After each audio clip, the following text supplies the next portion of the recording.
buuseetu mana gaggabsaa na hollachiisaa lafaan na dhaa na qoqifachiisaa sammuun tun na rukutii bakka akkaan ta'uu beekan.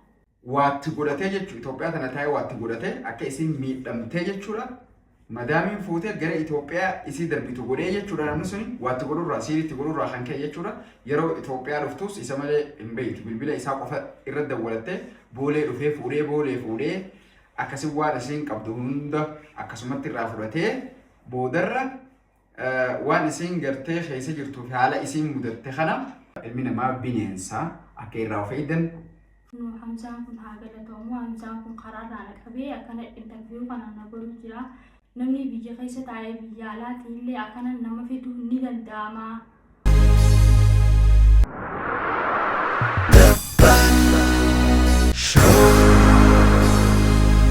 Jirra jirtu hordoftoota keenyaa fi jaalatamtoota Dabbaal Show arraan tana akkuma isinii himaa ture sagantaa mudannoo adda addaatiin isinii fide jeetiin ture mudannoon ammaan tana isinii fide tuni mudannoo nama kofalchisoo osoo hin taane mudannoo nama sookanneessituu fi mudannoo namni irraa waa baratu warri biyya alaa keessa jiruu fi warra biyya keessa jiru waan akkasitti mudannoo hamtuudha. Mudannoon suni nama isin jaalattuutiitu isin biyya Saudi Arabiyaa jiraachaa turte osoo wal jaalataa jiranii inni biyya Itoophiyaa jira xiqqoogaa waliigaluu dinnaan waatti godhatee jechuudha Itoophiyaa tana taa'ee waatti godhatee akka isiin miidhamtee jechuudha. Madaamiin fuutee gara Itoophiyaa isii darbitu godhee jechuudha namni suni waatti godhurraa siiriitti godhurraa kan ka'e jechuudha. Yeroo Itoophiyaa dhuftus isa malee hin beektu bilbila isaa qofa irra dawwalattee boolee dhufee fuudhee akkasii waan isiin qabdu hunda akkasumatti irraa fudhatee boodarra waan isiin gartee keessa jirtuuf haala isiin mudatte kana mee afaan misirraa dhageenya hayyee obboleettii teenye saartu jedhamti mee ammaan tana fayyitee jirti siirii sanillee irraa eeganii jiranii mudannoo sanaan himtu warratti illee galee aga ammaan isumaatu raayee isuma fide santu raayee garuu mee waliin laala waan nama gaddisiisaati barnoota qabdi jechuu barbaadeeti saartu mee maqaa kee himi iddoo dhaloota kee himi biyya Saudi Arabiyaatti san gadalee himi mee duroo. Hamzaa keenya galatoomni siinjaa interview na godhuu kaatee mudannoo ajaa'ibaatiin na mudatee siinjaa mudannoo kiyyarraa jalqaba jaalala kiyyaan osoo wal jaalannu akkuma nama tokko ka'ee biyya Saudi Arabiyaa kana deemee jechuudha. Saudi Arabiyaa eegaan deemee turtii waggaa lamaatiin dhufee jechuudha amma kan hin Sagalatti qorkaase hayyee turtii waggaa lamaa Saudii turte. Turtii waggaa lamaatti kontiraataan hin deemee jechuudha. Hayyee. Kana keessa mudannoo hamaan na qunname. Erganan biyya Saudi Arabiyaa deemee namtichi duraa wal jaalannu kun arra guyyaa keessaa ka'ee siin fuudhaa jechuudhaan mallattoo adda addaa akka nama na fuudhee yookaan niitii isaa ta'e tokkotti bilbilaan mallattoo adda addaa natti agarsiisuu ture jechuudha. Sanirra dhaabbadhee anillee bakka akka nama tokkotti na fuudhee ni haala godhattee haadha mana keetii ta'uun barbaadaa jeeni hayyamee jechuudha. Sanirra dhaabbachuudhaan ka'ee karaa ganda keenyaa manguddoo ergatee maatiin kiyyalleen wanti kun dadhabsiisaa waan ta'eef jecha maallaqa hangana fitii mihaasiif kunaa kan biyya keessaa hangana garuu kan biyya alaa hangana ta'uu qabaa jedhanii akka seera dambii biyyattiitti tumanii jechuudha. Dambii san ulaagaa san guutuu waan hin dandeenyeef jecha inni karaa mana isaanii galanii innaa san booda naaf inni karaa addaan cituu irratti erga ta'aniin booda angaruu amata hanga barbaade dalagadheeni dhufaa taa'ine ergadduu sittiin heerumaa gaafaan dhufe ani haadha mana keetiitii jechaaniitiin jira inni garuu kana hunda na amanuu didee kabiraa argattee yookaan warra keessanii si jijjiiree jechuudhaan mudannoo addaan irra yaaduudhaan bilbila kiyya fuudhee nama maqaan isaa Soofiyyuu Haajii jedhamu jechuudha magaalaa Ciroo keessa ganda beenyaa isa bira dhaqee lakkoofsa bilbilaa kiyya fuudhee isaa kanneefi jechuudha. Sanboodarra namtichi kun narra bilbilee mucaan ati jaalattu san ati saartuudhaan minaan jechuudhaan natti haasa'uudhaan halkanirraa sa'aatii 9tti na wajji haasa'ee waan garagaraa bakka waan hin beekne tana waan gocha sammuu namaa tolchu natti dubbachuudhaan. Sheetichi sun jechuudha. Kan inni bilbila kanneen. Sheeticha akkasitti haasa'amma. Okay. Gocha sammuu namaa tolchu jechuun waan hin beekne wanta taatee gaafa ijoolleedha jechuun natti haasa'uudhaan sammuun kiyya na jeeqamee ani ka'ee bakka bilbila irra cufee rafee sanboodarra na dhukkubuu eegalee bakka si dhukkubaa birrii 5,000 ergitu malee ati fayyaan argattu yookiin mucaa kanatti mihaasi godhuudhaan qaba amma si dhukkubaatii yookaan ni duudaa yookaan ammata tokko booda ni maraattaa bakkaati. Birrii 5,000 ergiinaan jee akkaawuntiin natti ergee jiru sheetichi kun. Innaa san booda bakka ishee qaama na dhukkubee jiraati.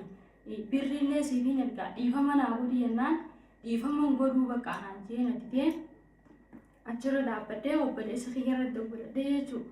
Innaa maatiin kiyyaa nama shari'aati waan ta'eef waan akkanaa kan hin fudhatanii nuti waan akkanaatti seennuu obboleessa kiyya na dhukkubu jiraate kun akkanaan jira naatti jennaanii bakka nuti waan akkanaa kan itti seennuu bakka nuti shari'aan bullaa nuti sheekaa fi jinni beeyyaan isaanillee maallaqa sanarraa buusuu diduudhaan bakka dhibdeen natti hammaatee madaamiin kiyya fuutee hospitaala na geessite bakka dhibdeen kiyya mana hakimaa gisee na geessan manni hakimaa noormaala naan jira bakka akkanuma useetuma na gaggabsaa na hollachiisaa lafaan na dhahaa na qoqqifachiisaa sammuun tun na dhukkubdii bakka akkaan ta'uu beekan sanboodarra madaamiin mana hakimaa na geessite giseen dhufuu bakka biyya namaatti duura biyya na galchiteenii ishii jettee xiqqaa tanaa murtee gara biyya tijaa na galchitee jechuudha. Innaa yeroo dhufus almaatee kiyya dubbachuu hin barree jechuudha hanga ammaa.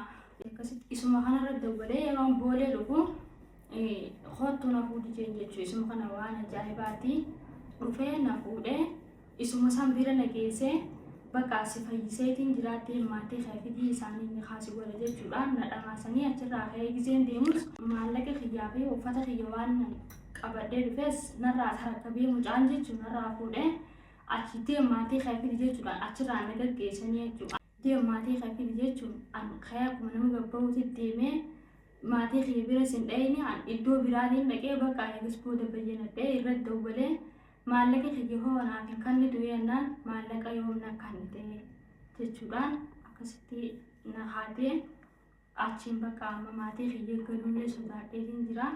Nu Hamzaan kun haa galatamu Hamzaan kun karaarraa na qabee akkana interview kana na godhu jira.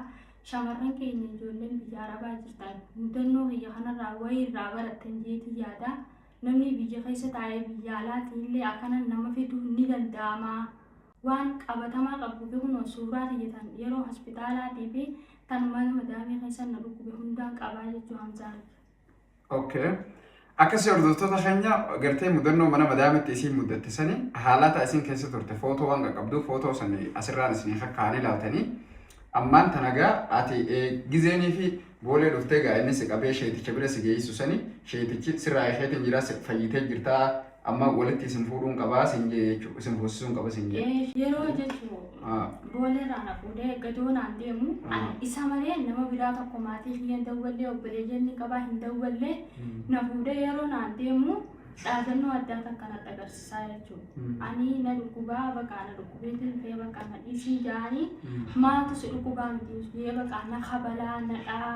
Bakka namni makiinaa keessaa hundi bakka haalaan baay'ee akka dinqisiifatanii natumaan nagalchee jechuudha. San hundaan indoon poolisiin karra jira, tiraafiikni karra jira, hin himadhu bakka maaliif dhameetiin jira sammuun kiyya na hadoodee jira jechuudha.